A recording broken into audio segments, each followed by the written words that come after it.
إن الحمد لله نحمده ونستعينه ونستغفره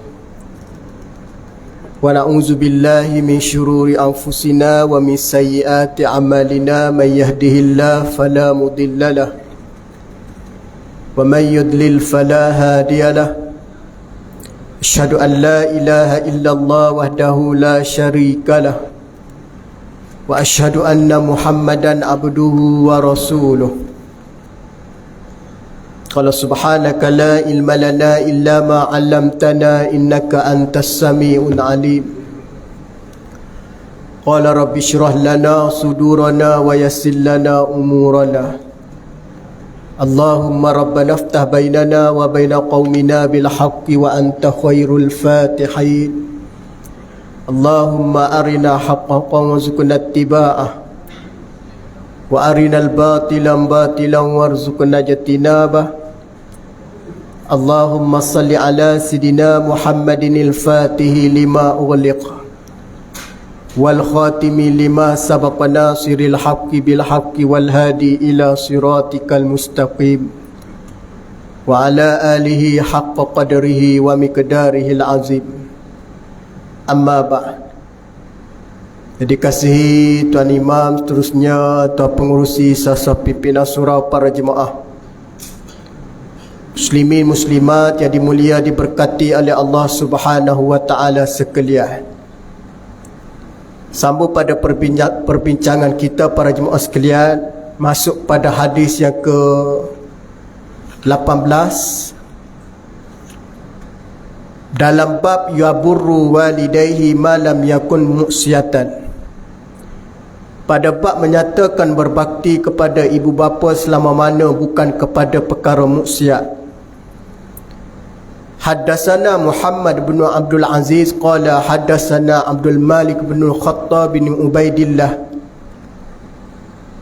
Abi Bakrat al-Basri laqituhu bi Ramlati qala haddatsani Rashidun Abu Muhammad an Syahr bin Haus bin an Ummi Darda radhiyallahu anhu an Abi Darda qala awsani Rasulullah sallallahu alaihi wasallam bitis'in la tusyrik billahi syai'an wa in quti'ta aw hurriqta wa la taqrukunna as-salata al-maktubata muta'ammidan wa man tarakaha muta'ammidan bari'at minhu az-zimmah wa la tashrabanna al-khamra fa innaha miftahu kulli syarr wa ati' walidayka wa in amaraka an takhruja min dunyaka fakhruj lahuma wa la tunazi'anna wa la tal'amri ra'aita annaka anta wa la tafruru min zahfi wa in halakta wa farra asbuka wa anfik min tawlika an ala ahlika wa la tarfa' asaka an ahlik wa akhifhum billahi azza wa jalla atau kama qala Nabi. Daripada Abu Darda, Sayyidina Abi Darda radhiyallahu an, beliau berkata Rasulullah sallallahu alaihi wasallam telah mewasiatkan kepadaku dengan 9 perkara.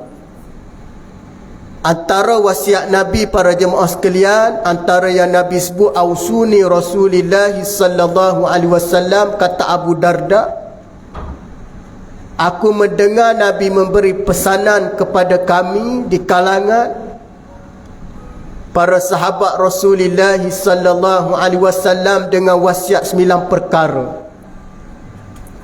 Antaranya Nabi sebut apa dia? Bitis'ain, dengan 9 perkara. Pertama Nabi sebut la tusyrik billahi syai'a. Janganlah engkau menyekutukan Allah dengan sesuatu, walaupun dengan keadaan macam mana. Wa in quti'ta aw hurriqat. Apa makna quti'ta aw hurriqat ni para jemaah sekalian? Walaupun dari saat kamu duduk ataupun dipenggal lehermu ataupun engkau dibakar. Ataupun kata Nabi, dan jangan engkau meninggalkan akan di antara kamu wala tatrukun nas-salah, Jangan juga ada di antara kamu termasuk daripada 9 perkara yang Nabi beri pesanan, yakni jangan kamu meninggalkan solat. Dan kata Nabi, solat itu yang telah difardukan kepada kalian. As-salatul maktubah, solat yang telah difardukan oleh Allah. Dan dalam keadaan macam mana, kata Nabi, perihal jangan kamu tinggal tadi muta'ammidan, dengan keadaan kamu sengaja. Dan jangan juga, kata Nabi, barang siapa meninggalkan dengan sengaja, maka jaminan Allah terlepas daripadanya, yakni dirujuk dengan meninggalkan solat dengan tidak sengaja, ada jaminan daripada Allah. Dan jika mereka meninggalkan dengan sengaja, ada juga balasan daripada Allah. Dan janganlah kamu, kata Nabi sallallahu alaihi wasallam, wala tashrubannal khamra, jangan juga ada di kalangan kamu ataupun meminum daripada minuman yang diharamkan. Yang disebut dengan apa dia minuman yang diharam? Yakni khamar, arak. Kerana sesungguhnya yang disebut dengan khamra fa innahu miftahun kulli syarr. Khamar ni adalah sejenis minuman yang membuka segala pintu kemaksiatan, ataupun kita sebut kunci segala keburukan. Taatlah engkau kedua-duanya, kata Nabi sallallahu alaihi wasallam, dengan keadaan walidaika, keduanya dirujuk kepada ibu bapa kamu, walaupun dia menyuruh engkau mengeluarkan ataupun menyerahkan dunia hartamu, maka keluarkanlah bagi kedua-duanya. Jangan melawan pemimpin walaupun engkau tahu engkau yang benar. Jangan lari-lari di medan peperangan walaupun engkau binasa dan sahabat-sahabatmu telah lari. Maka kata Nabi, dengan keadaan bagaimana, wa anfiq min taulika ala ahlika, berinfaklah daripada hartamu kepada ahli keluargamu, dan jangan engkau mengangkat tongkatmu kepada ahlimu, yakni dalam mengawasi dan mendidik mereka. Wa akhfid fi azza wa jalla, bagaimana yang dipesan, dan ajar dan bertakwalah kamu kepada Allah azza wa jalla, atau kama qala Nabi. Baik, sidang para jemaah sekalian, di antara pesanan Nabi sallallahu alaihi wasallam, kalau kita tengok bagaimana Imam Bukhari mengambil hadis ini, dibukukan ataupun diletak daripada pengumpulan hadis-hadis mengenai adab. Di sana Rasulullah sallallahu alaihi wasallam nak sampaikan dengan beberapa pesanan yang sudah pasti para jemaah sekalian, ibu ayah sekalian, kita kena ambil perhatian. Walaupun di dalam hadis ini bagaimana Al-Imam Al-Bukhari dia menyebut dalam bab berbakti kepada ibu bapa, akan tetapi di pendahuluan hadis itu Nabi sallallahu alaihi wasallam meletakkan di antara perkara-perkara yang mana terkandung daripada sifat-sifat maksiat. Antaranya yang kita tengok Nabi SAW sebutkan bagaimana daripada tis'in ausun ataupun 9 wasiat Nabi. Nabi mendahulukan dengan kalimah la tusyrik billah, jangan kamu syirik. Maka para ulama menyebut kenapa Nabi menggunakan kalimah tersebut, kerana di zaman Nabi SAW ni, para hadirin sekalian, masyarakat jahiliah ataupun orang Arab ni, dia di kalangan mereka ni kadang-kadang tidak terlepas ataupun susah dia nak meninggalkan dosa syirik. Kenapa mereka susah nak meninggalkan dosa syirik, para hadirin sekalian? Sudah pasti jawapannya kerana mereka sudah lama duduk dalam kesyirikan. Kalau kita tengok banyak hadis Nabi, para jemaah sekalian, ibu ayah sekalian, Nabi banyak mendahulukan pesanan la tusyrik billah, Kamu jangan syirik pada Allah. Barulah Nabi meletakkan bagaimana susunan. Walaupun ada yang Nabi nak cakap daripada sebelum cakap benda lain, mesti didahulukan dengan perkataan la tusyrik billah. Sama juga di dalam hadis lain, Nabi berpesan kepada para sahabat. Para sahabat ni, para jemaah sekalian, tak ada syirik dah. Tapi apabila Nabi berjumpa dengan para sahabat sebelum dia nak memesankan pesanan lain, mesti Nabi dahulukan dengan kalimah usikum bitaqwallah. Hendaklah kamu bertakwa pada Allah. Maknanya, lafaz dengan la tusyrik billah dengan usikum bitaqwallahi azza wa jal ini, kalau kita tengok, dia tidak pernah lekan di bibir mulut Nabi. Setika mana Nabi pembuka bicara, mesti Nabi pesan kepada para sahabat, usikum bitaqwallah. Berwasiat pada kamu, bertakwalah pada Allah. Maka kalau Nabi secara umum, mungkin Nabi sebut la tusyrik billah, jangan kamu syirik pada Allah. Ini di antara pesanan ataupun Nabi menggunakan bahasa apabila berbicara dengan para sahabat baginda SAW. Maka daripada 9 perkara ini, bagaimana kalau kita merujuk para jemaah sekalian? Yang pertama, larangan ataupun yang menjadi kepada maksiat ini adalah pertama syirik. Yang kedua, kata Nabi sallallahu alaihi wasallam, walaupun kamu duduk dalam keadaan tergadai ataupun kamu perantaraan sehingga kan kamu dipangkal ataupun dipotong ataupun dibunuh, kena pertahankan agama. Bukan nak cerita apa dia. Walaupun kamu duduk di saat kepala kamu dipenggal oleh musuh, pada masa itu kamu mesti bertakwa sebenar-benar, tidak boleh menyengutukan Allah. Kerana ini di antara yang disebut apa dia? Sebesar-besar jihad, mempertahankan agama, mempertahankan ketinggian dan kehebatan Allah. Maknanya apabila duduk saat sedemikian berdepan dengan musuh, kalau dia kata apa dia?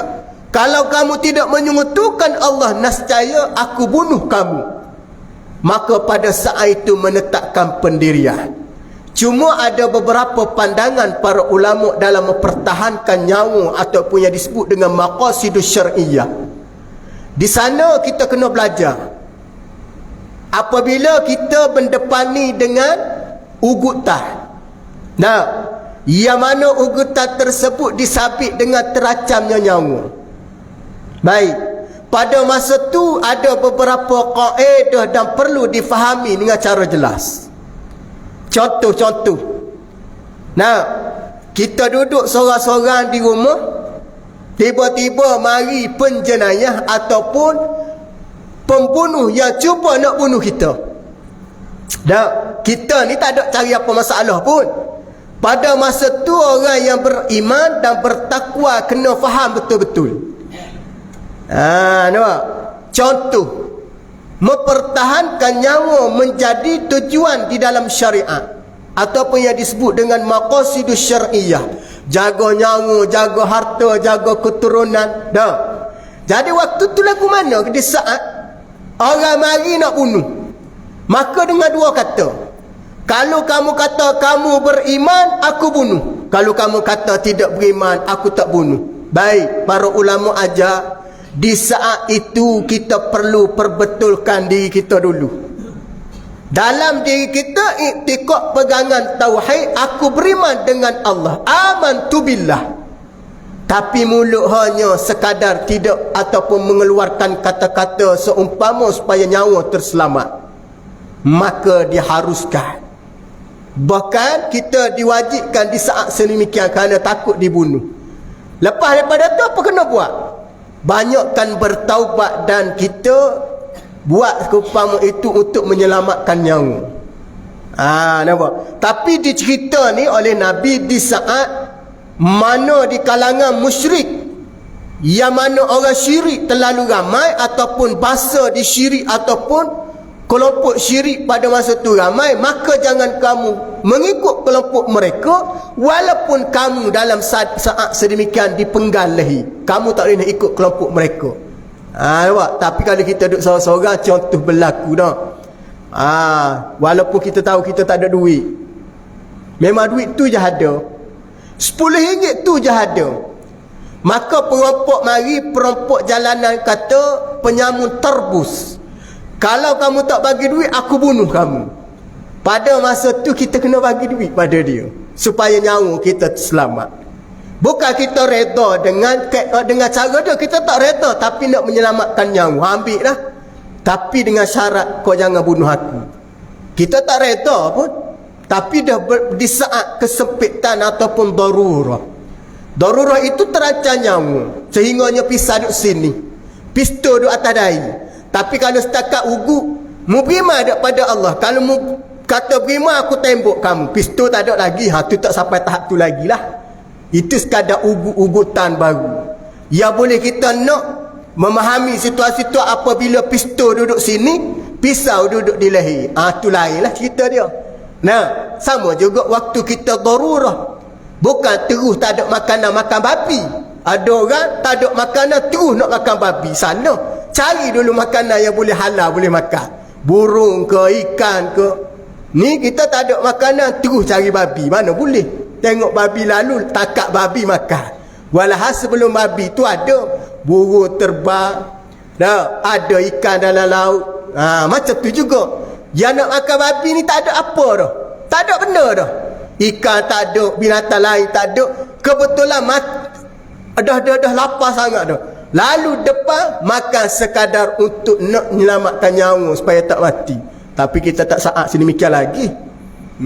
Ada kita nak pilih nak makan babi tu. Kenapa? Sedangkan benda lain lagi ada. Sama juga macam tadi. Pilih tak beriman terus, sedangkan pisau tak duduk leher lagi. Pistol tak duduk atas dahi lagi, hanya sekadar ubu. Yang tu tak boleh. Yang tu jangan. Yang tu mesti berkata aku tetap beriman pada Allah. Kecuali pisau nak duduk sini, pisau Vitorino 9 lembu tu duduk sini, tu lain lah. Kalau kamu kata kamu beriman, aku potong, lain. Maka waktu tu iktikad dalam diri, aman tu billah, muka mulut je bercakap kerana nak jaga nyawa supaya tidak dibunuh. Tu kena belajarlah dalam fiqh lain pula. Tapi nak cerita Nabi bagi khabar ini dalam bab jangan kamu masuk kelompok yang syirik, sehingga walaupun kamu dipenggal ataupun leher kamu berada dalam keadaan sedemikian, ataupun kamu dibakar kerana ugutan. Para jemaah sekalian, zaman dulu bunuh bakar bunuh tu kita tengok antara larangan-larangan setelah Islamnya ataupun setelah Nabi bawa Islam tu sebagai agama. Antara larangan perkara yang kita larang ataupun dilarang oleh agama, kita menggunakan pendekatan untuk membunuh sebarang kejadian Allah terbentuk binatang dengan bakar. Iaitu salah. Dirujuk kepada hukum sebenarnya ada unsur kezalimah. Kita bakar binatang-binatang ni bukan terus bakar pilihan, melainkan ada beberapa binatang yang boleh kita bakar. Ustaz buat contoh. Binatang yang tak perlu kita bakar, contoh semut. Semut tak boleh bakar, bukan tak boleh bakar, spray dengan riksek pun tak boleh. Hati-hati orang yang ada rumah ni semut banyak. Macam mana kita nak halau semut? Maka halau semut nak spray boleh. Sapu dulu semut biar dia lari, maka spray laluan semut, faham tak? Supaya jangan dia lalu. Kita hari ni ambil riksek sembul atas semut, mampu kerah habis 7 keturunan semut tu mampu. Walau semut tak kacau pun kita, dia duduk lalu depan rumah kita dah. Lalu dapur kita dia makan gula, siapa dia suruh tak tutup tudung gula, dia masuk. Tiba kita pun ambil spray, mampu kerah habis. Katakanlah tentera seremuk tadi, rombongan dia ada lebih kurang 3,000 ekor. 3,000 mampu. Tidak dosa kita. Zalim tu dia panggil zalim tu. Cuma kita duk nampak zalim dengan manusia je dah. Kita zalim dengan makhluk Allah.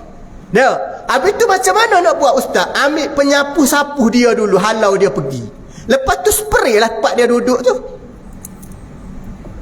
Sama juga dengan pacak.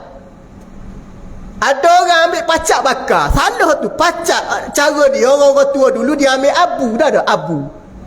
Abu pada, apa dia, pak masuk tu kan dia ada abu dah. Ambil abu letak pada pacak litar. Mati dah. Kita hari ni bakar terus. Tu namanya zalim. Tu kena mengaji dalam bab binatang. Sama juga kita bakar benda, semua bakar. Yang boleh bakar satu je. Makhluk yang kita boleh bakar yang memberi mudarat pada kita. Tapi kalau tak beri mudarat, haram bakar. Terbuai. Terbuai tu tak mampu nak gigak seko-seko, nak masuk, nak katak mampu. Tak mampu. Tuan-tuan duduk bawah sarang dia, tu dia pergi dah. Lepas terbuai sama je spesies dia. Jadi lepas terbuai ni yang memberi mudarat pada kita, yang duduk depan rumah, maka kita telefon ke buang-buang mari dia bakar waktu malam dah. Binatang tu memang dia haruskan bakar. Bahkan cara dia nak menghapuskan dia kena bakar. Tapi kalau duduk dalam hutan, duduk dalam rok, dalam hutan, dalam gunung gana, haram juga kita pergi bakar dia. Tak ada faedah pergi bakar dia dalam hutan. Apa? Nampak? Yang nak bakarnya memberi mudarat pada kita. Sama juga dengan binatang-binatang tu. Kita hari ni ambil shortcut. Tak puas hati dengan kucing jiran, sepak terajang kucing jiran. Nak marah ke jiran, tapi kucing jadi masa. Jahil punya orang, nak marah ke jiran, kucing jadi masa. Masya Allah. Betul tak betul tu? Nak marah ke jiran, pasal jiran lepas kucing. Kita pergi sepak kucing. Masya Allah. Kucing tu tak tahu benda pun nak. Marah kucing bukan ada akal apa, sepak terajang dia. Pisah ribuh tayar kereta, ribuh tengok kucing jiran ada bakar ribuh kuat-kuat. Kapal kucing tu tak ada nak mengucap mati. Nampak? Ini zalim nama dia. Kena hati-hati. Kena tahu cerita sebab ada yang Nabi sebutkan. Dengan sebab wa'anyanya binatang dia diharamkan masuk syurga. Dengan sebab wanita yang buat maksiat, yang mana sembuh, yang mana tak beriman, dengan sebab buat baik pada binatang masuk syurga. Nak cerita pada kita apa dia? Segala makhluk Allah ni kita tak boleh nak ambil mudah, serta kita nak membenci dia dengan seperti mana kita benci pada manusia. Tak boleh. Dengan manusia pun kita haram, dilarang benci, tak apa dengan binatang. Tu kena hati-hati. Kenapa dia? Di zaman jahiliah kalau tak beriman bakarlah kamu. Tengok contoh Namrud bakar Nabi Allah Ibrahim. Tu sifat-sifat orang-orang yang mana tidak beriman. Kerja dia nak bakar. Jadi kalau kita orang beriman, jangan cuba nak bakarlah binatang. Kalau boleh jangan bermainlah dengan api untuk menghapuskan binatang. Kita nak jawab di hadapan Allah hari akhirat. Allah Ta'ala tanya, pasal apa mau bakar dia? Memang tak ada kerja lain, aku nak bakar dia. Nak jawab gitu agak-agak. Katanya Allah Ta'ala, mu tak mengaji hukum fiqh ke apa? Nak jawab jenuh, kata jangan. Yang boleh kita halau dulu. Yang boleh kita pukul dulu. Yang boleh kita buat dia macam mana buat dulu. Kita tengok orang-orang soleh. Orang-orang soleh, tuk guru dulu hebat kan. Tuk guru pondok dulu hebat. Tuk guru pondok dah, dia tak ada ijazah, tak ada PhD, tak ada master, tapi hebat. Rupa-rupanya anak penuh dengar cerita dia orang punya hebat hidup dia orang, khidmat dia orang, berkat hidup dia buat baik pada binatang. Orang-orang dulu dia kayu basikal kan. Kayu basikal nak pergi mana-mana, pekan ke nak pergi kedai mana-mana, naik basikal kan. Dulu mana ada kereta, mana ada motor. Motor tu kira hebat dah. Naik basikal. Biasa-biasa orang pondok ni naik basikal kan. Naik basikal, tok guru naik basikal. Satu ketika anak murid dia tengok tok guru dia berhenti, masa tengah berjalan tu berhenti. Break, turun. Dia akak basikal. Akak basikal lebih kurang 2-3 langkah dia akak, dia naik balik. Setibanya dia di pondok, anak murid dia tanya, "Ya Syekh, wahai tuan guru, pasal apa buat sedemikian?" Aku tengok satu ketika tok guru buat sedemikian. Apa jawab dia? "Sesungguhnya aku tengok tentera Allah segemuk sedang rombongan. Kebarangkalian itu rombongan untuk pergi membina anaknya ke, rombongan untuk pergi program dia orang lah. Jadi aku tidak kacau dia orang supaya perjalanan dia orang licin. Aku pun langkah dia orang dan akad basikal. Kalau aku lalu, mungkin di kalangan dia orang tadi akan mati dengan sebab kena tayar basikal. Dia kata apa dia? Cuba bayangkan kita duduk tengah ramai-ramai rombongan berarut jalan, tiba-tiba mari badoza langgar kita. Apa perasaan? Apa perasaan kita? Mari kenderaan lebih besar pada manusia, mari langgar. Kita kata zalim orang. Dah, jahat. Sama juga dia. Sesungguhnya makhluk Allah dua benda. Babi dengan anjing tolak dua tu. Yang lain semua zikir. Ingat pada Allah. Mudah-mudahan dengan sebab kita buat baik pada binatang, dia ingat pada Allah, kita menghormati dia, kita muliakan dia, Allah Ta'ala beri keberkatan. Tu orang dulu berkat. Nasi tak habis tak buang dalam sikit, tak bagi makan pada ayam. Kita hari ni nasi tak habis tak dalam sikit, flash pula. Dak bazir. Tu orang dulu berkat. Maksud dia jaga betul-betul. Baik. Bagaimana yang disebut, walaupun kamu dibakar sekalipun, mesti kamu jangan syirik. Dan jangan engkau meninggalkan solat 5 waktu, kata Nabi, dengan keadaan bagaimana? Wala tatrukanna salatul maktubatan muta'ammidan. Dengan sengaja. Hati-hati para jemaah sekalian, jangan kita ambil mudah dengan solat 5 waktu. Yang kedua, di antara karahah, larangan daripada kita umat Nabi, suka mengqadakan solat. Yang ni jangan amal benda ni. Perbuatan yang Allah Ta'ala tak suka dan dibenci oleh Allah, orang suka qada solat. Tak apalah boleh qada. Bos ni meeting ni, lepas asal ni meeting pukul 5, tak semayang asal lagi. Tiba-tiba bos kata niat qada semua sebabkan meeting penting ni, projek millionaire ni. Bos kata semua niat kita semayang qada semua. Boleh buat jahil lah gitu. Bukan selalu pun. Sebelum ni you all semua dah semayang awal. Hari ni lewatlah sikit ni projek millionaire ni. Kalau kita tak meeting betul-betul, projek ni akan lepas pada tangan orang lain. Jadi saya nak suruh faham betul-betul. Sampai tinggal semayang asal. Dia kata alasan dia boleh qada. Yang ni salah. Bahkan ulama memberi penegasan dalam bab qada solat dengan sengaja tinggal. Antara perbuatan yang paling dibenci oleh Allah, dan sehinggakan para ulama membahaskan perbuatan itu dia namanya perbuatan main-main. Termasuk daripada ayat yang Allah Ta'ala sebut. Apa dia?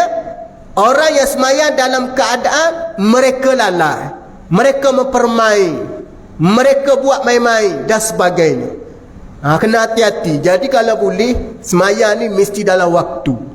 Sibuk macam mana pun dalam waktu. Yang kedua, bila mana lagi? Ramai juga orang yang meletakkan qada ini, dia pandang mudah. Sebenarnya para jemaah sekalian, semayang tunai dalam waktu dengan qada pahala berbeza. Bahkan kalau kita tengok dalam mazhab kita Syafi'i, qada ni dengan sebab lupa, tertinggal, dengan sebab zaman-zaman dulu kita tak semayang, tu boleh qada. Tapi kalau disebut dengan sengaja, dengan letak qada, kita termasuk daripada golongan yang melakukan dosa besar, meninggalkan solat dengan sengaja. Jadi kalau kita tidur lain lah, tidur waktu lepas zuhur, tidur bangun-bangun maghrib, tu lain. Allah terkejut. Itu pun ulama bahas lagi. Contohnya jam maghrib, jam 7.30, bangun 7.20, bangun 7.25, bangun 7.26, 7.27, ada 2-3 minit, kamu kena pergi semayang juga. Jangan kamu memandang mudah, tak apalah, aku nak qada, jangan. Sebab dia panggil waktu tu kita tak sengaja, kita bangun. Sama juga waktu subuh, tidur bangun, bangun pukul 8. Pukul 8 tu dah habis waktu subuh kan. Jadi kita kena wajib pergi ambil wuduk, semayang subuh. Betul tak? Ada orang pukul 8 bangun, dia tanya bini dia, sarapan dah siap belum? Lain kali bini, kalau lelaki bangun lewat gitu, semayang subuh dulu kat bang. Tak malu dengan Allah ke? Betul lah, tak semayang subuh tanya syarat pas. Semayang subuh. Walaupun waktu tu dah masuk, waktu dah habis dah. Qada terus. Nah, apatah lagi kita tengok tadi, waktu 3 minit. Walaupun 3 minit, kena wajib buat. Kerana kita hutang. Tiba-tiba tengah semayang, Allahu Akbar, Allahu Akbar, masuk maghrib. Habiskan lah. Kita bukan sengaja pun tadi. Ramai orang kita ada 3 minit, dia kata tak sempat 3 minit ni. Pasal nak masuk qosak, ta'aruk, ta'yid, usalli, fardul asri, arba'ah. Duk main lagu tu tak jadi ya. Jadi nak baca surah lagi, nak baca subhana rabbil azim lagi 3 kali, nak subhana rabbil a'la lagi tak cukup. Tu setan. Setan punya asutan. Buat bangun terkejut. Jangan duk tengok handphone, terus ambil wudu, semayalah. Tiba-tiba tengah semaya, duduk dekat angka 2 masuk maghrib, habiskan. Settle. Yang penting selesai dulu hutang. Bukan sengaja kan? Yang jadi waktu haram tak disengaja pergi semaya waktu tu. Sedangkan masa ada lama. Pergi semaya asal pukul 7.20-25. Haram waktu tu.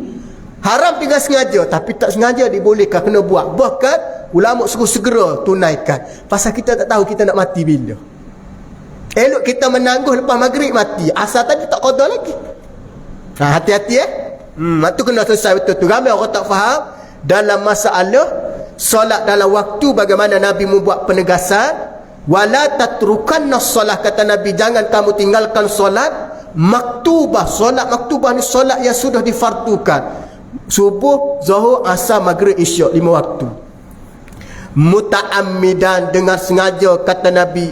Waman tarakaha muta'ammidan bari'at minhu zimmah. Masya Allah. Barang siapa yang meninggalkan dengan sengaja, maknanya sengaja tinggal, memang ada waktu, tapi atas alasan tak apalah, bukan selalu pun, lewat semayang ataupun tinggal, lewat lagi tak apa, tinggal terus. Dengan sengaja, jaminan Allah akan dalam keadaan tidak terlepas ke atasnya. Kena juga. Allahu Rabbi. Itu kalau kita tengok tak. Ada beberapa Nabi memberi penjelasan tentang perihal manusia dijawab ataupun ditanya oleh para malaikat Allah dalam kubur. Ada satu manusia, ada jenis manusia yang mana mereka berada dalam kubur, termasuk daripada golongan diberi ketenangan oleh Allah. Salah satunya siapa dia? Orang yang mana tidak memperlengahkan solat waktu hidup di dunia. Dalam kubur dia tidak ada korenah banyak. Apa makna tak ada korenah? Segala persoalan yang ditanya oleh muka nakir dia jawab dengan mudah. Perihal jawab dengan mudah ni para jemaah ibu ayah sekalian, dia bergantung pada amalan. Benchmark dia, asas dia, nak tahu dia ketengok pada solat. Kalau solat dia comel, comel lah jawapan lain. Jadi mula-mula dia akan tanya apa dia? Awwalu ma yuhasabu yaumal qiyamah as-solah. Dia tanya dulu bab sembahyang, apa solat yang akan tanya? Siapa dia yang dapat menjaga solat wusta? Solat ini solat yang mana payah nak dilakukan oleh munafik. Dia boleh jaga, dia buat jemaah pula, maka orang ini dimudahkan urusan jawab soalan. Jaga. Habis tu kita pula jaga 5 waktu, mudahkan. Baik, yang ni selesai. Selesai yang ni jawab pelayakan follow je. Perihalnya ustaz buat contoh paling mudah. Orang anak kita yang nak masuk exam peperiksaan SPM, anak yang study, anak yang tak study. Tiba-tiba study betul-betul, masuk soalan sport, dia study tu dalam exam. Dia bagi bekalan masa lebih kurang 3 jam jawab karangan, penulisan. 3 jam jawab. Dia boleh jawab dengan cara betul. Tak payah tunggu 3 jam, 30 minit dia boleh siap. Maka dia sih masa 2 jam setengah. Dia jawab. Kenapa dia jawab boleh? Segala apa yang dia study, segala yang dia baca, dia hafal semua masuk. Maka orang ni dia jawab setengah jam, dia akan dah masuk 2 jam setengah, dia boleh keluar, dia boleh relax. Pasal apa dia? Pasal masa dia sebelum nak masuk exam, dia buat exam, dia baca betul-betul, dia study betul-betul, dia faham betul-betul. Apa yang ditanya dia jawab, dia tidak ada masalah. Begitulah perihal orang yang duduk atas dunia, dia jaga dalam bab solat, dia study dalam bab solat, dia belajar dalam bab solat, maka dalam kubur dia rehat terlalu lama. Yang kedua kata Nabi, golongan dalam kubur dia tak dapat rehat. Pasal apa dia tak dapat rehat ya Rasulullah? Pasal duduk atas dunia dia tidak study betul-betul tentang solat. Dia ambil solat sekadar lepas batuk di tangga, serta dia pegang pada prinsip ni. Ni bahaya orang pegang pada prinsip ni. Walaupun kita tahu di segi pegangan tauhid kita masuk syurga dengan rahmat Allah, maka jangan letakkan semata-mata rahmat. Kalau aku semaya apa boleh tentu lagi masuk syurga. Ni bahaya. Kalau kita mengaku berpegang pada akidah ahli sunnah wal jamaah jadi umat Nabi, kita jangan meletakkan aku masuk syurga rahmat. Memang betul, tapi kita jangan letakkan satu kepercayaan, satu pegangan. Kalau aku semayang pun kalau Allah Ta'ala tak terima, baik aku tak payah semayang. Syurga tu dimasuk ataupun penghuninya dimasuk kerana rahmat Allah. Kita kena faham molek. Inna rahmatallah qaribun minal muhsinin. Sesungguhnya rahmat Allah sangat hampir bagi orang melakukan perkara yang baik, perkara yang berbentuk kebajikan. Jadi orang yang meninggalkan solat ini termasuk daripada orang yang tidak baik. Jadi mudah ya. Kalau meninggalkan solat tu orang tidak baik, macam mana nak dapat rahmat? Al-Quran jawab, inna rahmatallah qaribun minal muhsinin. Sesungguhnya rahmat Allah sangat hampir bagi orang buat benda baik. Salah satu orang yang buat benda baik, orang yang mendirikan solat 5 waktu dalam waktu. Jawapan dia, lawan dia, orang yang tidak mendirikan solat itu orang tak baik. Jadi faham daripada ayat ini, rahmat tak akan dapat lah. Memang kita tak boleh nak beli syurga dengan solat kita tak mampu. Tapi dengan sebab solat kita tadi menarik rahmat Allah. Kena faham gitu. Ramai orang yang berpegang pada keadaan sedemikian, dia kata apa dia? Baik aku tak payah kerja lah. Kalau dah kerja pun, kalau dah Ta'ala kata kamu susah-susah juga. Kita jangan jadi fahaman selain daripada fahaman ahli sunnah. Kata jangan jadi golongan yang disebut dengan golongan Qadariyah. Kadang-kadang ada fahaman, dia berfahaman dengan fahaman sedemikian. Dia kata apa dia? Kalau aku buat molek pun memang dah tertulis di Lauh Mahfuz, aku macam ni je. Walahal kita tak tahu, kita ni ada beberapa perkara yang Allah Ta'ala dapat merubah nasib kita. Kita belajar dulu ada qada yang disebut dengan mu'allaq, yang mubram, yang dapat diubah dengan kebaikan yang kita buat. Tengok contoh kita doa dengan Allah malam nisfu Sya'ban. Panjang umur, murah rezeki dah, mati dalam iman. Walaupun kita tahu benda tu, kadang-kadang kita ni dah setahun sekali baca Quran. Tu pun malam nisfu Sya'ban Yasin. Kita minta doa, tapi Allah Ta'ala tak mesti nak bagi tengok usaha kita. Buat juga baca Yasin dah. Tapi nak ceritanya, nak kepada kebaikan tadi kena buat benda yang baik. Usaha kena ada. Umat kita, umat Nabi beriman dengan Allah dan Rasul, kena usaha kena ada. Maka bagaimana yang disebut oleh Nabi dengan keadaan muta'ammidah, dengan sengaja, maka hati-hatilah. Jangan ambil mudah solat dengan ataupun nak mengqadakan semacam je, asyik nak qada je, asalkan solat lewat sikit nak qada. Jangan. Ajar kepada anak-anak selagi mana ada waktu sembahyang walaupun singkat, solat itu wajib ditunaikan. Biasa tak tahi kenduri lah. Tapi kenduri ustaz tengok sekarang ni bagus lah. Dia start bakar pukul 11, pukul 3 dah habis dah. Betul lah tu. Dulu dia buat kenduri pukul 11, pukul 4 habis. Ustaz pernah pergi kenduri pukul 4 suku, pukul 4 10 minit. Sampai di tempat kenduri dewan tu, tuan rumah kata, ustaz tunggu jap saya nak semayang jap. Dia duduk layan orang kan. Dia duduk layan orang sampai dia lupa waktu solat. Jadi agak macam kita kata kesian. Walaupun benda tu jarang berlaku, tapi ramai orang ambil mudah. Buat pukul 4 lebih orang datang lagi. Tiba-tiba owner tuang pada kenduri tu. Tak semayang lagi. Dia pergi semayang dulu. Nah, lepas tu dia fikir, dia kata betul lah, waktu tu waktu kita buat akhir-akhir ni, solat kita ni nak pada khusyuk memang tak ada lah. Sekadar solat, rugilah. Tak padan boleh duit pun, salah ada duit pun kan. Solat lewat. Jadi buat pukul 3 hari ni bagus lah. Tu buat sampai pukul 3, ada peluang walaupun tuan rumah nak tak boleh solat di awal waktu, ada lagi waktu solat. Jadi kita jangan pergi waktu-waktu tu orang nak semayang. Ada kita tahu jangan pergi waktu tu. Jangan cari pasal pun sampai tuan rumah nak semayang pun tak ada ruang. Nah, yang paling elok apa dia? Masuk waktu solat dulu. Selesai. Ni ustaz cerita ni yang berlaku dalam masyarakat. Nah. Dia kata nasib baik ustaz datang. Kalau ustaz tak datang, saya tak ingat lagi saya tak semayang Zuhur. Itu Allah Ta'ala ni dia merahsiakan apa rahsia Allah. Tak nampak malaikat, tak nampak dosa pahala. Itu rahsia Allah tu. Tiba-tiba kalau orang semayang lewat, ataupun terlupa nak semayang, malaikat mari. Agak-agak lagu mana? Lagi terkejut. Mati manusia kalau tengok macam tu. Tapi Allah Ta'ala menutup segala. Dia panggil apa dia? Benda-benda yang ghaib, tak nampak. Tengok di segi mata pandangan. Tapi hati kita tahu sebenarnya, ini aku ni berada pada keadaan yang tidak disukai oleh Allah.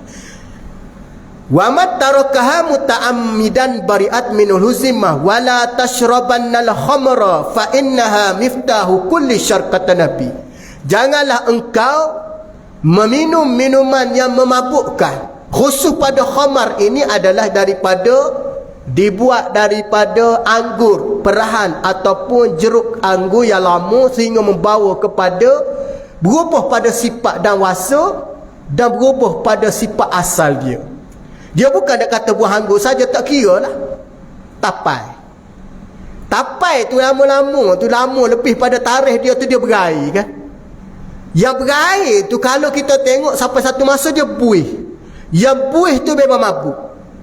Maka dia salah ataupun dia kategori sama juga dengan minuman yang memabukkan. Tak kira lah. Air ketum ke? Air ketum tu kalau buat betul, tak campur dengan Coca-Cola, tak campur dengan ubat gegak, tak ada masalah, dia boleh minum. Yang jadi masalah dia bubuh air Coca-Cola, dia bubuh ubat gegak, dia letak apa dia? Ya ustaz pernah tengok orang kampung. Dia buka air ketum, dia tanya, Ustaz tahu tak air ketum ni piau tak piau macam mana? Macam mana? Dia ambil ikan apa tu yang ekor tu gini ni? Ke apa? Dia bubuh ikan tu, mapuh ikan. Dia bubuh ikan tu tuan-tuan, dia bubuh ikan tu dalam botol air ketum tu. Ikan duduk tak sampai 1 saat, mapuh. Dia kata piau. Dia minum. Ikan mapuh, orang tu memang dia tak mati pun, tapi nak cerita mabuk. Selagi tak jadi mana tu, dia buat lagi, dia adung lagi lagu. Sebab asal air ketum memang orang nak buat sawah benda, orang belah utara dia minum. Tapi puak-puak minum ni dia bubuh lain. Tu kadang-kadang mata cekar. Yang ke cekar mata nak bangun tahajud. Cekar mata nak melepak malam. Dia tak Coca-Cola, dia tak air kopi. Lepas tu adalah suplemen dia lah. Yang tu jadi otak jadi bengong habis. Siapa terlupa nak semayang subuh tu gitu. Nampak? Kias daripada khamar yang memabukkan haram, tak kira lah. Benda yang mana ada unsur di sana yang disebut dengan memabukkan, bukan yang dikhususkan dengan perahan ataupun jerukan air anggur sahaja. Tak kira lah apa dia pun. Adakah sendiri air yang menyebabkan jadi pening, jadi mabuk, itu pun minuman yang diharamkan. Haram di sini adalah di segi hukum syarak. Maka tak boleh kita nak ambil, walaupun ada orang minum tak mabuk. Ada orang minum tak mabuk, tetapi hukum asal dia mabuk benda tu. Contohnya 9,900 orang minum mabuk, dia seorang minum tak mabuk, atas dia haram juga. Pasal di segi uruhnya minum mati itu memabukkan. Ada orang dia minum tak mabuk, orang lain minum mabuk, maka minuman itu adakah halal baginya? Tidak. Secara umumnya di segi uruf diketahui memang mabuk, haram ini. Maka bagaimana kata Nabi SAW, ini di antara kemaksiatan yang termasuk daripada 9 perkara juga yang mana dimurkai oleh Allah Subhanahu wa taala. Maka janganlah kita mendekati dengan minuman ataupun dengan perkara yang diharamkan oleh Allah Subhanahu wa taala. Kenapa dia? Seburuk-buruk ataupun pembuka kepada kunci maksiat melalui minuman dengan makanan. Tu kita kena jaga bab makan tu. Allah Ta'ala sebut kulu washrabu wala tusrifu. Wallahu a'lam. Bagi laluan azan kita buat penutup sikit lagi ada insya-Allah.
Allahumma salli ala sayyidina Muhammad. Allahumma rabbani da'at muslim ati sayyidina Muhammad kalau apa asal. Baik, tersambung sikit lagi para jemaah sekalian. Baik, walaupun dalam keadaan apa dia kesuntukan tu dah nampak aruk ni, dia nak bandingkan di waktu antara darurah yang dilarang. Sebabnya dia berbeza dengan makanan. Ni ingat aruk dengan makanan yang diharam berbeza. Sebab aruk pada sifatnya apabila ia jenis makanan yang Allah Ta'ala endorsekan dalam Al-Quran.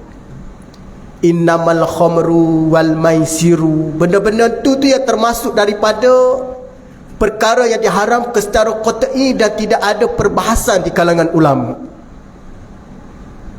Macam makanan tadi yang macam disebut daruruh, makan babi dalam hutan tak ada makanan lain itu boleh dibahaskan lagi. Tapi kalau melibatkan minuman, aruk, kok mana-mana walaupun tak ada minuman lain, dia tetap haram. Kerja lain tak ada, judi tetap haram. Tak ada istilah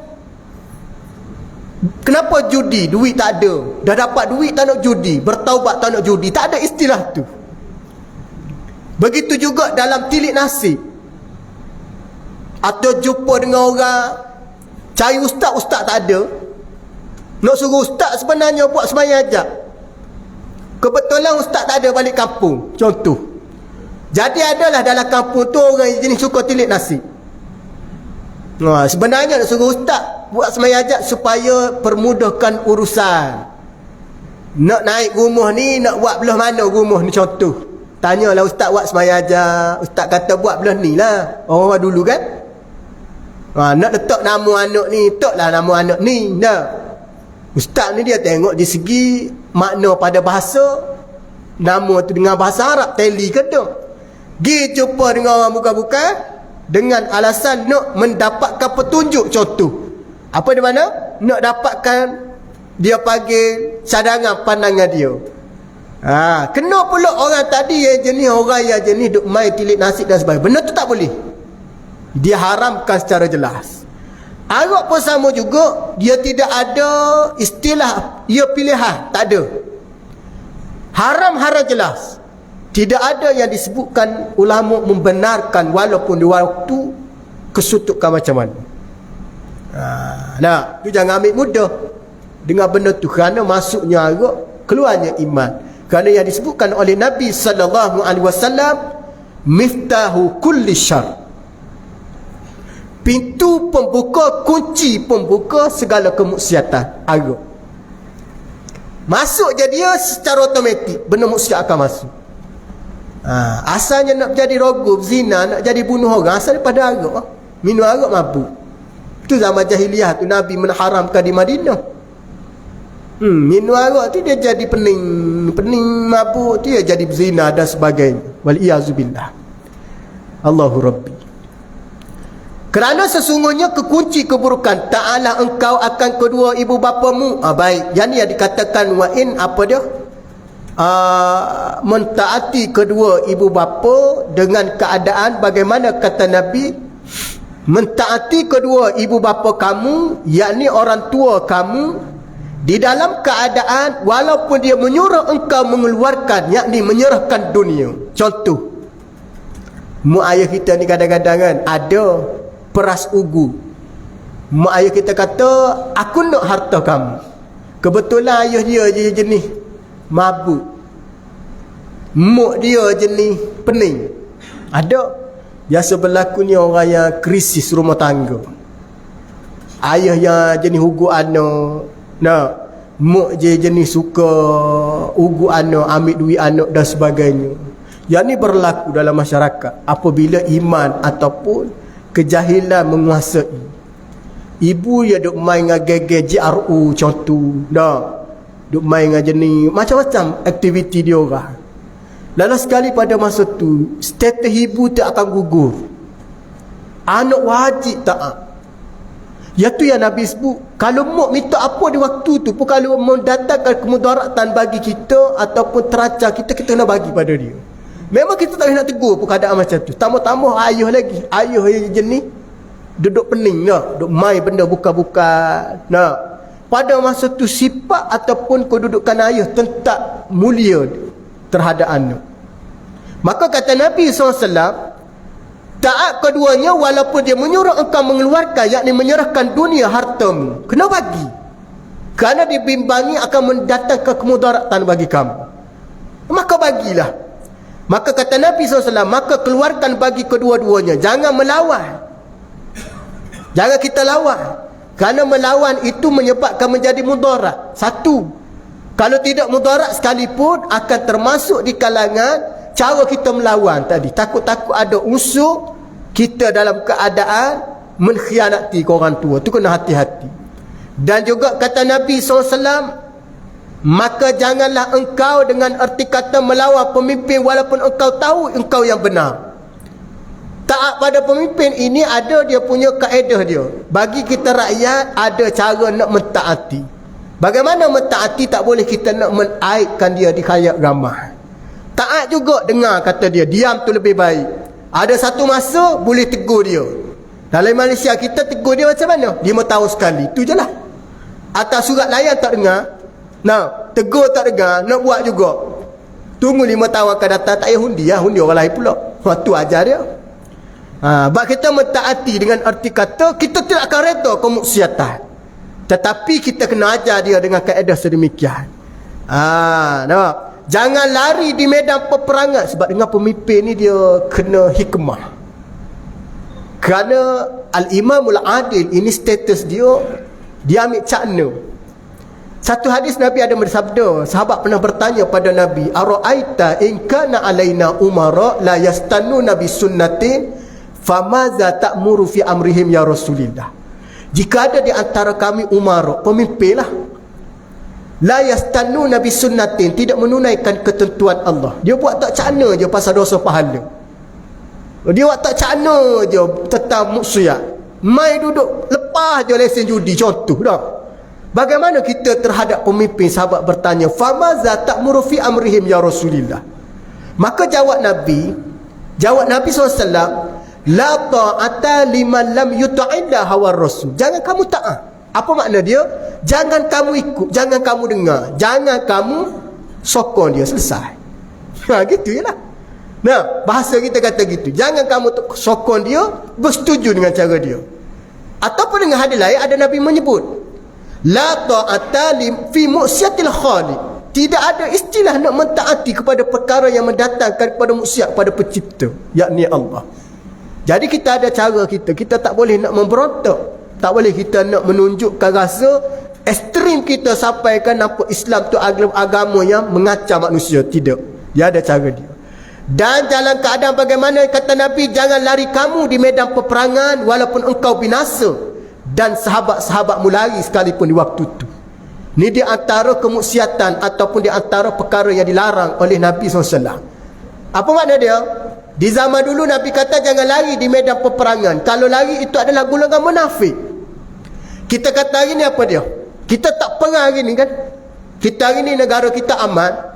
Siapa dia yang lari daripada kebaikan, sedangkan kebaikan itu ada di tempat dia, dia tak nak datang. Dia ini tergolong daripada golongan yang mana suka kepada perkara yang batin. Kita nak kata dia munafik tak boleh. Tetapi kita boleh hanya mengatakan dia bersekongkol dengan kebatilan. Tu je. Sebab bahasa munafik ni para jemaah sekalian, dia agak jangan mudah diguna pakai. Orang kita ni kadang-kadang etam munafik syekh. Kenapa etam kata anak munafik? Etam janji dengan anak pukul 9, pukul 10 baru sampai. Etam munafik jangan. Sebab kategori kita nak hukum dengan munafik ni tidak semudah tu. Macam kita nak mengkafirkan orang, tak boleh. Kadang orang kan dia kata kafir etas ya. Kenapa dia? Tidak sealiran dengan kita. Ya Allah, kadang-kadang dia mungkin semayang macam kita, haji macam kita, puasa macam kita, cuma dia tidak sama aliran di segi fikrah dengan kita sahaja. Nah, mungkin dia biru tu, ni biru muda, ni biru tua, berbeza sedikit. Kita mengkafirkan dia tak boleh.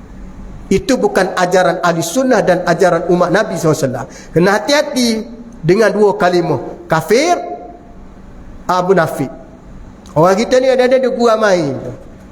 Ustaz munafik, janji nak mari kuliah maghrib, tak apa-apa. Ustaz munafik.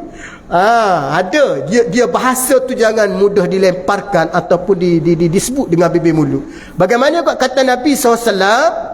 Baik, menakhiri kuliah pada malam ni, apa dia? Di antara 9 perkara kata Nabi SAW, berinfaklah kamu dengan harta kepada ahli keluarga. Apa makna dia? Sebelum kamu nak bagi infak pada orang lain, pastikan ahli keluarga kamu jaga dulu kebajikan. Itu kita faham daripada hari ni. Sebelum kita nak buat kebaikan, pastikan ahli keluarga kita jadi baik dulu. Apa makna dia? Pastikan kita jaga dulu. Bertepatan dengan ayat Allah Ta'ala sebut, ya ayyuhallazina amanu ku anfusakum wa ahlikum nar. Tu kata Nabi SAW, buat baik dengan ahli keluargamu dan jangan engkau mengangkat tungkatmu kepada ahli, yakni ahli keluarga. Apa angkat tungkat? Jangan kamu hukum dia. Bukan angkat tungkat pinjam kat member gelakam, tidak. Jangan kamu hukum, tu makna dia. Jangan kamu downgradekan dia. Jangan kamu perlekehkan ahli keluarga. Jangan kamu memandang rendah kepada ahli keluarga kamu. Contoh, anak kita ada di kalangan 7 orang, ada seorang yang nasibnya tak berapa seperti mana lain. Kita pun kata, mu jadi lagu ni sebab mu bodoh. Tak boleh. Ataupun downgrade isteri. Nasib baik mu kahwin dengan aku. Kalau mu kahwin dengan orang lain, mu susah sampai mati. Bahaya. Ini sifat 9 perkara kata Nabi, orang termasuk daripada maksiat yang paling besar. Ramai orang guna bahasa celaka. Nasib baik mu kahwin dengan aku. Kalau mu kahwin dengan lelaki lain, aku ingat mu susah. Ya tu tak apa lagi bahasa lagu tu. Ada yang mengoitkan ibu kepada mak mertua. Mak mertua kamu tu nasib baik kamu kahwin dengan aku. Kalau kamu tak kahwin dengan aku, makmu susah sampai sudah, tak pergi haji sampai sekarang. Ni menantu hantu dia panggil. Celaka punya menantu macam ni lah. Dia buat baik macam ni dengan erti kata dia mengukitkan balik bahaya. Berlaku tak dalam masyarakat? Berlaku. Kena ingat, lelaki ataupun kita ini diberi amanah oleh Allah untuk menjaga ahli keluarga. Memang betul, ini ketentuan Allah. Kenapa kita tak direda? Kenapa kita tak boleh nak menyandarkan kepada takdir Allah sudah menentukan? Maka bagaimana Nabi menyebut, jangan kamu mengangkat tungkat menghukum dari kalangan ahli keluarga kamu, yakni dengan kamu mendidik, dengan keadaan kamu menegur, dan ajarlah mereka kepada bertakwa pada Allah Subhanahu wa taala. Wallahu alam. Cukup sekadar tu pada malam ni, insya-Allah. Sambung pada hadis akan datang yang ke-19 di dalam perbincangan bab maksiat. Apa yang baik datang daripada Allah, yang kurang kasar bahasa itu kelemahan pada diri saya mohon kemaafan. Mudah-mudahan kita semua diampunkan oleh Allah Subhanahu wa taala, insya-Allah. A'udzubillahi minasyaitonirrajim. Bismillahirrahmanirrahim. Allahumma faqihhu fid din wa 'allimhu at-ta'wil. Allahumma ihdinas siratal mustaqim minan nabiyyin was-siddiqin wasyuhada'i was-salihin wa hasuna ulaika rafiqa ya arhamar rahimin. Walhamdulillahi rabbil alamin. Wassalamu alaikum warahmatullahi wabarakatuh. Takbir.